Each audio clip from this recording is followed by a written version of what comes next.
This used to be a broken power supply, covered in dust, completely useless. But now, it's a gaming PC. And yeah, there's actually a GPU inside. It works just like a normal system. I can turn it on, plug in USB devices, and play games like any other PC. I'm not gonna lie, this took a lot of time to figure out, but the final result, totally worth it. So in this video, I'm going to show you how I built it, and what this thing can actually do. Let's get started. So why am I even doing this? Because I realized no one has really done something like this before, and I thought it could be something pretty unique. First thing we need is a dead PSU to use as the case. And right here I've got a 750 watt PSU. As you can see, it's been used for a long time. The inside is absolutely packed with dust. Honestly, after touching this thing, I might need to get my lungs checked. The outside is rusty and dirty too, but that's not a big deal. I'll clean it up and repaint it later to make it look a lot better. Now that I've got the PSU, the next step is to take everything apart. I need to remove all the internal components so I can measure the available space and figure out what kind of hardware I can actually fit inside. The structure of this PSU is pretty simple. We've got a cooling fan, the internal board, and all the power cables and connectors. Before getting into the build, I'm going to clean everything up first. Right now, the plan is to find a PC with a motherboard small enough to fit inside this PSU. I already knew that standard ATX or even micro ATX motherboards wouldn't fit in a build like this. But what surprised me is even a typical mini ITX board is still too big, so that leaves me with one option, the smallest form factor out there, Mini STX. These boards are so compact that they don't even have a PCIe by 16 slot, and they only support laptop-style RAM. Since I want this to be an AMD APU system, I specifically need an AM4 Mini STX board. And as far as I know, ASRock is one of the few that actually makes this. But here's the catch. The only way to get one is to buy a full desk mini system. So I went ahead and got an ASRock Desk Mini X300. And honestly, that's not a bad deal because you're not just getting the motherboard, you also get the PSU and a bunch of useful accessories. After taking it apart and pulling out the board, you can see just how small this thing really is. Even for a mini STX board, the size is just right. Compact enough to fit comfortably inside this case with a bit of adjustment. And yeah, this is the system I'll be using for this build. Inside, it uses an AM4 socket, which actually gives me a lot of flexibility for CPU upgrades. But the downside is it doesn't have any PCIe slot at all. Even so, I'm still going to hook up a GPU to improve gaming performance. Alright, after taking this whole system apart, I tried fitting everything inside the PSU case. I noticed there's a small opening on the case, and it actually lines up pretty well with the motherboard's I/O ports. It still needed a bit of adjustment though, so I used a handheld cutting tool to clean it up and make it fit better.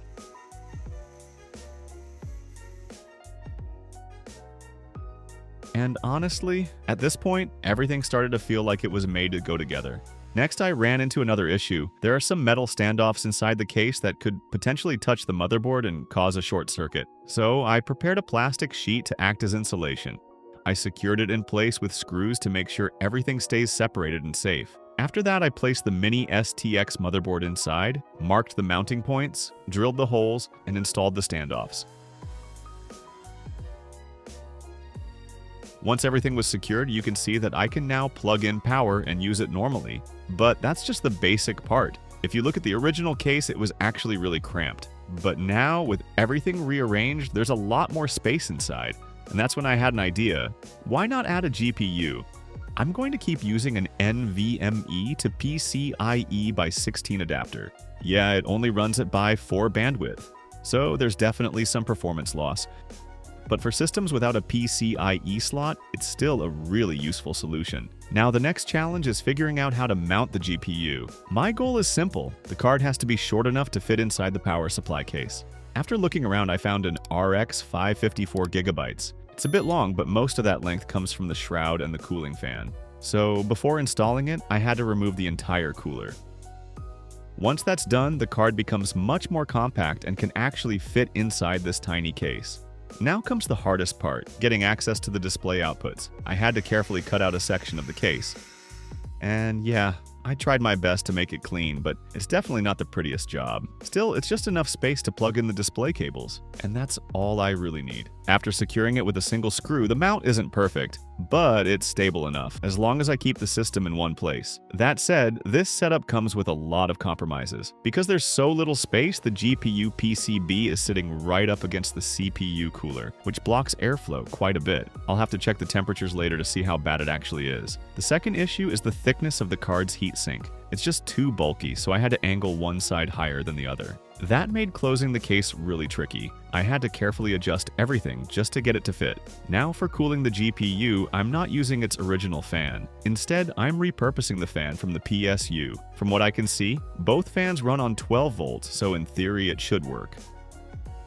The actual speed will depend on the current, but I'm hoping it'll be enough to keep the card cool. The next challenge was actually a pretty tough one: how to power the NVMe to PCIe by 16 adapter. Normally these adapters need to be powered by a separate supply, but I really didn't want to add another PSU into this setup. That would just make everything more complicated. So yeah, I was kind of stuck for a moment. Then I noticed something. There's an extra 4-pin fan header on the motherboard. From what I know, it provides 12 volts, so in theory, it might work. So I decided to take the risk and connect it to the adapter. Now I'm just hoping it can run stable like this.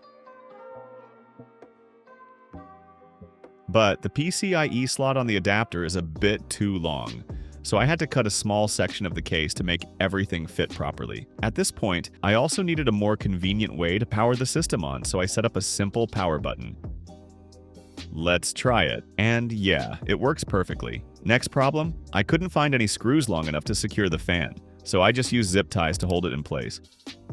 Not the cleanest solution, but it gets the job done. Alright, time to power it on and see how this thing performs. The specs for this build are a Ryzen 3 2200G, 16GB RAM, and an RX 554GB. Before jumping into gaming, I decided to check the CPU temperature using Cinebench R23, and honestly, I was pretty surprised. The CPU stays relatively cool, hovering around 60 degrees Celsius under load. That tells me the tight space inside the case isn't affecting thermals as much as I expected. One big reason for that is the honeycomb-style vents on both sides of the case, which allow air to flow through much more efficiently. First up, Minecraft. At 8 chunks, FPS sits around 350, which is honestly really good. It's not just fast, it's also very stable. But the CPU is getting pretty hot. I saw temperatures spike up to around 80 degrees Celsius under load. Then I pushed it to 32 chunks, and oh my god, it lagged hard. FPS dropped all the way down to around 20, but after moving around the world for a bit, it stabilized and became more playable. The problem is the CPU temperature climbed close to 90 degrees Celsius. At that point, it basically felt like a heater.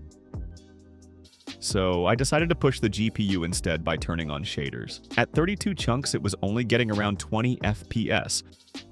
So I dropped the resolution down to 720p, and performance improved quite a bit. Overall, it's still usable for basic gameplay. Interestingly, unlike the CPU, the GPU stays pretty cool, probably thanks to that oversized PSU cooler.